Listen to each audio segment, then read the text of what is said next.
everybody, welcome back, welcome back, welcome back. It is that time once again where we go ahead and look at the Premier League predictions for this year. Now, of course, as per every bloody video, I need to top my drink up because I've just realised I've run out. I thought I topped it up. So we have Pepsi. When are you going to sponsor me? Because every video I've got Pepsi. So come on. When's it going to happen? When's it going to happen? Don't even have to be Pepsi that sponsor me. Like, what about Morrison's? Come on, Tesco. What about Sainsbury's? Just send me some Pepsi. It is what it is. Let's go ahead and top up the drink.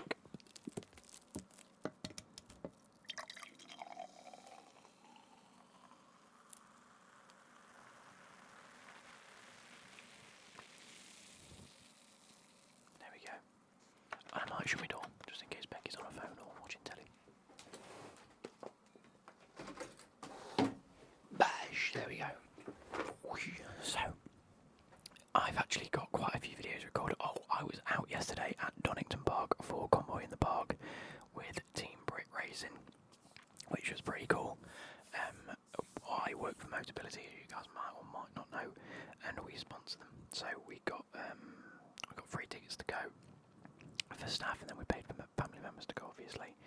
But it was very hot, so I've definitely caught the sun. Like, I don't know if you can see it. Fucking hell! And I've got the worst twat tan going on my wrist. I mean, look at that. What's that? Yeah, so that's sort of fun. And my legs are a little bit sore. Definitely got like the old red kneecaps. Jesus Christ. Anyway, it is what it is. So, today's video we are going to be looking at the Premier League predictions. I am going to put the teams in order of where I think they're going to finish, how I think they're going to do. I haven't put too much thought into this. If I'm being too, like typically I'll put a little bit of thought into it and go, right, okay, where's things going, just so I've got a bit of an idea. I'll also maybe look at previous transfers and things like that. But yeah, so let's get straight into it. If I'm going to be honest, I think I'm going to put some big, bold predictions in today. Where's my webcam there? Let's make me a bit bigger. You know what, we don't need to have the scores yet. We've just got this left-hand column, which is my August prediction. As you're watching this, I'm probably going to be on holiday again, maybe. What are you doing, lad? I'm trying to record a video here. Okay, so I think Ziggy wanted to come and say hi to you guys. It's been a while since you've seen him. He's currently looking at himself on the TV. Are you okay? Yeah? You okay? He's a massive baby, Zig, aren't you? Just like your snuggles and hugs. He doesn't like lying the same way. There we go. It's a bit more fidgety, Jasper is.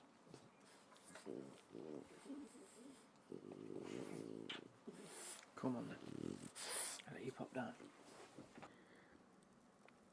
I don't know yet. But I need to get this done ready for next week, so if anything happens between now and the end of the transfer window, things may change. So let's have a brief look at who's going to be top and bottom. I think, obviously, Liverpool, City, Chelsea, Man United and Arsenal are the five that are going to be up here, potentially Tottenham. They're sort of like your big six this year. Bottom of the table, I think we're definitely looking at Leicester. I think we're definitely looking at the likes of maybe a West Ham. I think I'm going to be chucking towards the bottom there. Obviously, you've got your promoted teams in Leeds and Sunderland as well. And then you've got the rest of the teams in between. Okay, so I'm probably going to start at the I think Leicester City will finish dead bottom. I think, knowing what I know, they're in a bit of financial trouble. They haven't strengthened very well at all. Even the likes of, like, your Vardy's left. Even the likes of Kiernan Dewsbury Hall, who I actually thought might go back to Leicester, given the fact that Chelsea were looking to get rid of him and Leicester had been promoted. I thought it might have been a good opportunity for them to just buy him back and see how we go. But he's gone to Everton, so I don't know. I think they're going to be struggling. I think they're going to be struggling to pay people this year. I know the King Power is under a bit of financial stress in terms of the business, so funding new players might be a bit of an issue. I don't know. I haven't got much hope for them, if I'm being honest. Leeds, I think, will do okay, and I actually think Sunderland are going to do very well. I think they have recruited very, very well. It's just about making them gel and play together, which, if you can survive the first season in the Prem, you're more likely to stay up. Okay, so I think I'm going to struggle. Let me go through the thought process. Brentford have lost the likes of Mbeumo this year, which is a big miss for them. Bournemouth have actually lost a number of key players. You've got Zabayani that's gone, centre back for Real Madrid. Why can't I think of his name now? The centre back that they lost, the young lad.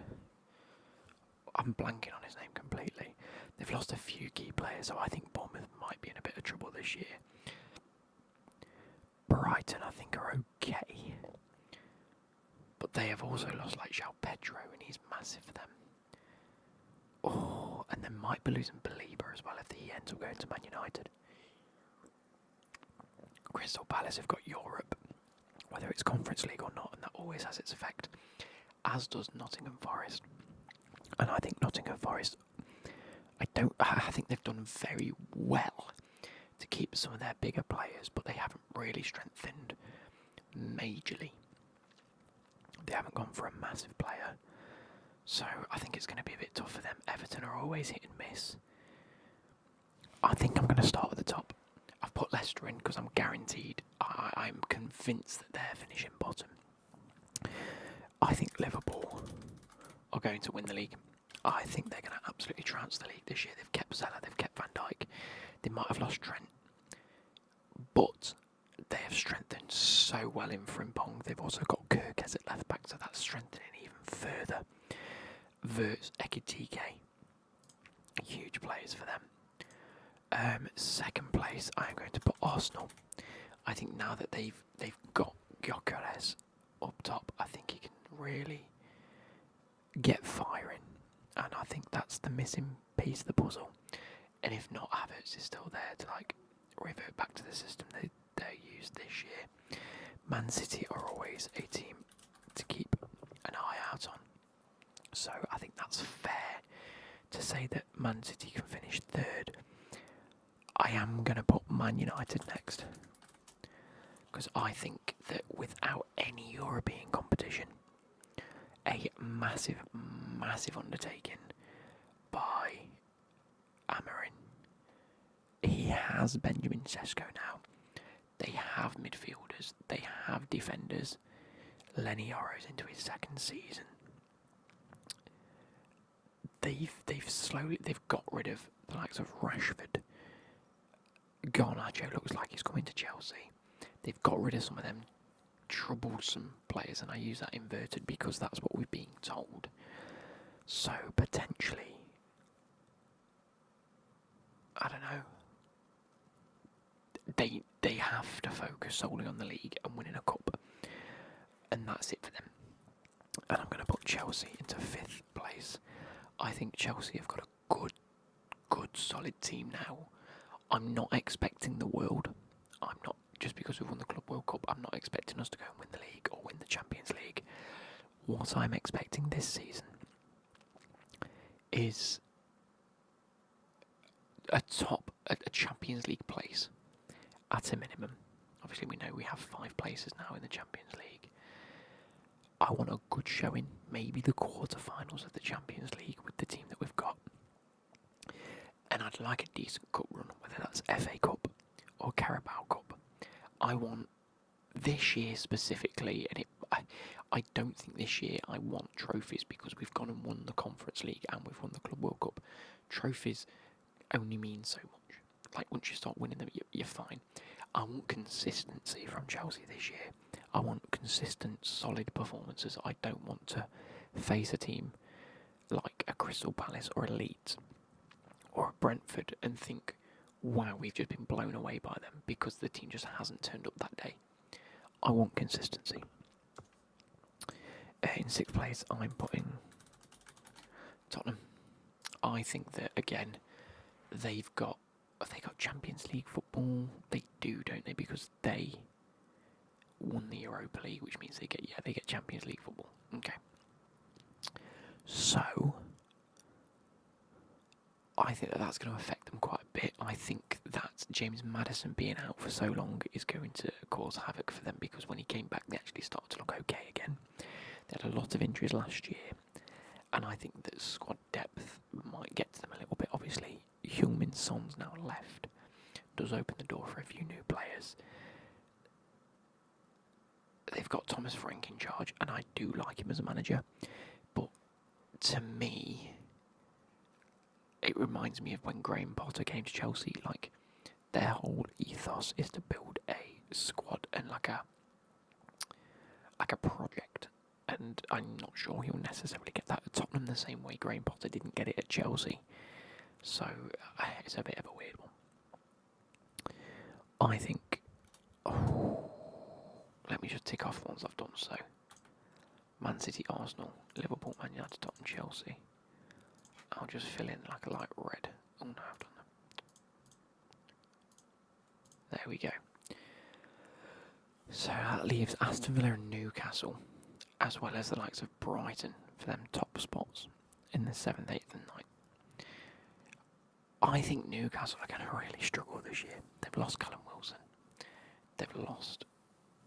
Well, Isak might still play for them. But I don't think they want him to. So Isak either has to leave or...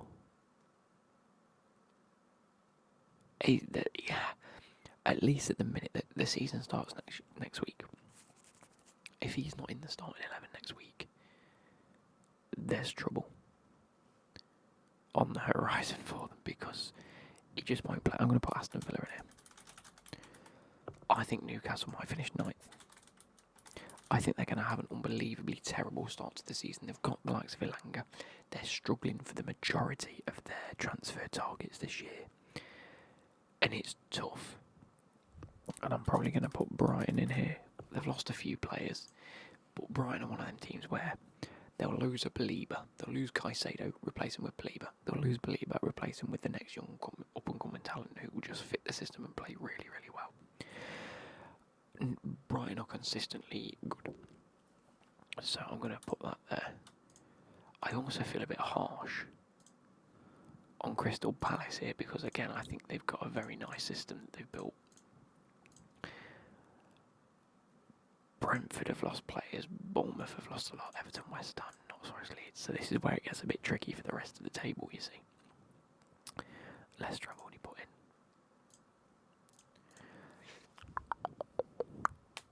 I am going to put Fulham. Fulham. I'm going to go Fulham, Bournemouth, Brentford. And again, we're getting into that territory of teams that could either finish 10th or 17th. You know, I think anywhere between 10th and 17th, whatever teams I put here. But now even so much, 19th to 10th. Bournemouth could quite easily get as relegated as they could get mid-table. Because they've lost key players, which means if they haven't brought in the correct players to replace them, then they could have a nightmare season. Like Brentford, if they haven't replaced the likes of Mbeumo and their manager, then I'm gonna struggle to see how it works.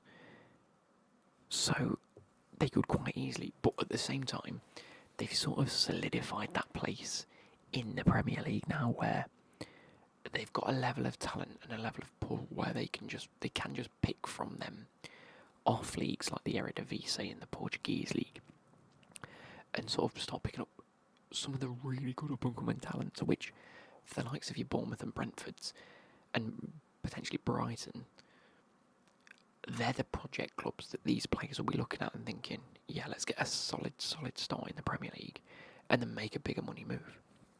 So these up and coming talents are now looking at the likes of your Brentfords and going, that might be a really solid move for me, because I know that it's so development. What's the word? Focused. It's so development focused that I know I'm young and good and I want to be here. Going to one of them clubs is brilliant for my development. I'm going to put Nottingham Forest next, just because, one, I've said this to the lads at work, we had a great season last season, like no one is denying that. And by all intents and purposes, we've brought in a great winger in Ndoye.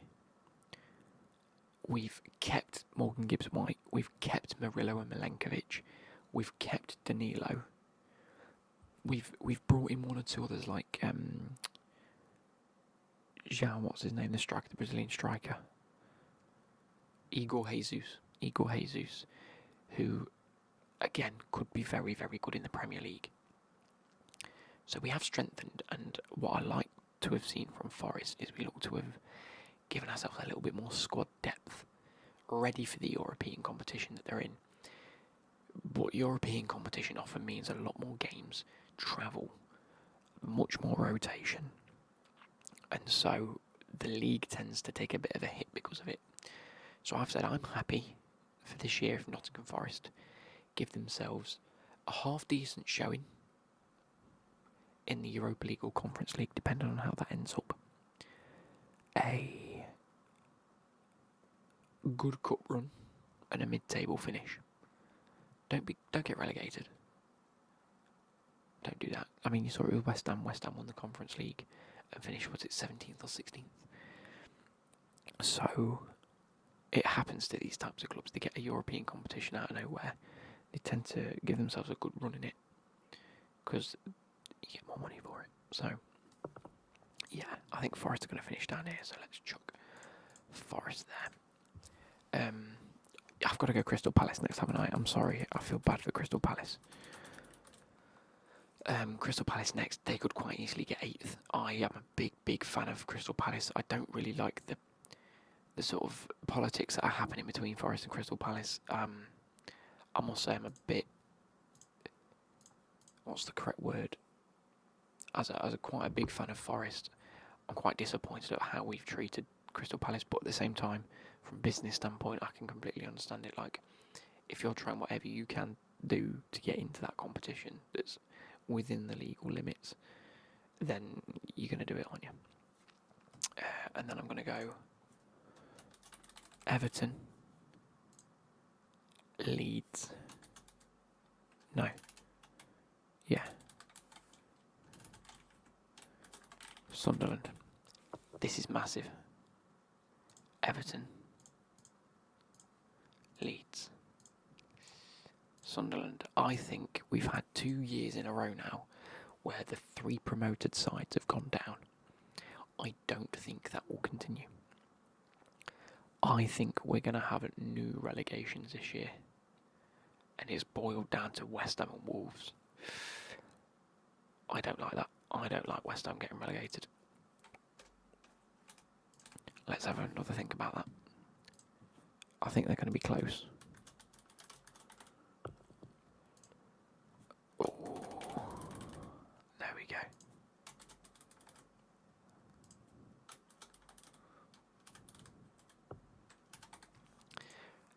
Sunderland have spent £70 odd million. That doesn't always equate to wins. But I think they've spent it very, very wisely. Getting a player like Xhaka in is a great bit of business. What other bits of business have they done? Sunderland FC. They play Rayo Vallecano today. Where's the transfer marked?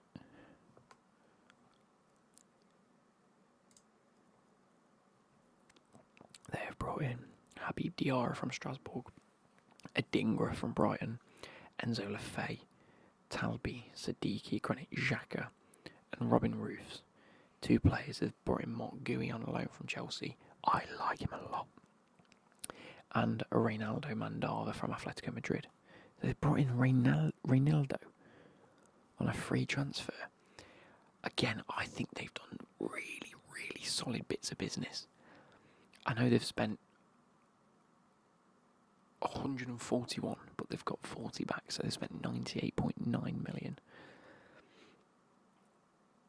Because they've sold Joe Bellingham for £30 million. But I think they've done really, really good business. I'm not sure about the manager, Reggie Lebris. I don't know. I think they're going to be thereabouts. Leeds, how have Leeds done this year?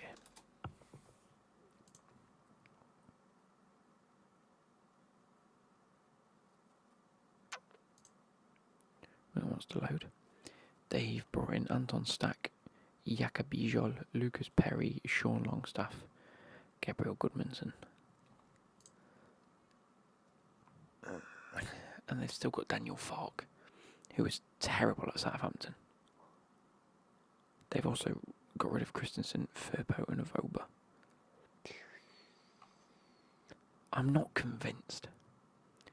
I'm not entirely convinced by Leeds this year. Stack's good. And Bijol's okay.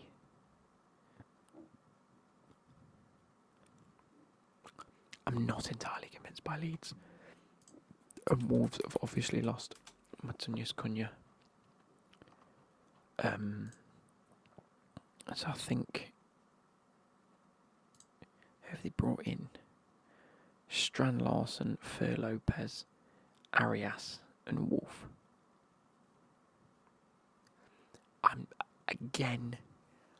I'm not entirely convinced, but they are still 36 million in the green.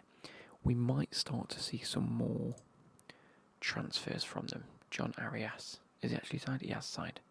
Because that was the latest rumour, but yeah, he's signed. Mark Pubel from Almere.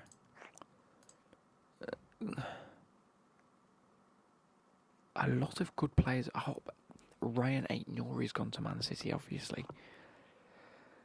I'm struggling to see how. I think they've got considerably worse off. I think Matheus Cunha is 3 times the player that Strand Larson is. That is also reflected in his transfer fee. I don't know. I'm struggling to. I think Wolves and Leeds might go down with Leicester. I think that's a solid option. I think West Ham will survive.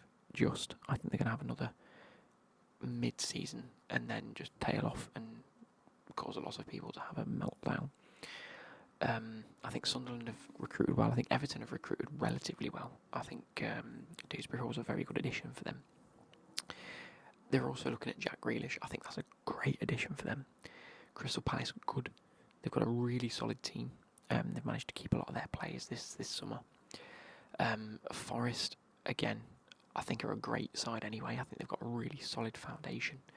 I think the manager's fantastic, and I think he can really set them up well. I like the football they play. Brentford, Bournemouth, Fulham, all in a really solid position this year, so long as they either replace the players well or recruit very well. But again, they're the types of teams that recruitment is a big, heavy focus for them. So I'd like to think that even if they haven't spent the big money on players, they'll still bring in players of similar calibre. I think Newcastle are going to have a hard season, depending on how the end of this transfer window goes. I think Brighton's going to be a good team. I think Aston Villa are in that position where if Ollie Watkins does leave, it leaves them a few options for players. I think they've got a solid foundation to build upon. And I think as long as they just keep playing great football under Unai Emery, I think it's solid. I think Tottenham are going to have a good season, albeit with Maddison out. I don't think they're going to get into that Champions League spot. Again, Chelsea, I want consistency, and I'm happy if we don't win a trophy this season to just stay consistent and just give us a good a showing as possible in the competitions we're in. I think United have a very simple focus this year. The League Cups, the FA Cup and Carabao Cup, as well as the league, is their main focus, and I think they'll put all their eggs into one basket and try and get as high up the league as possible to get back into them competition places. And I think it's between the top three as who wins the league this season. I think it'll be a little closer again than it was last season, but Liverpool have strengthened well, so I've put them to win it. I hope you guys have enjoyed this, and I hope to catch you later. Goodbye.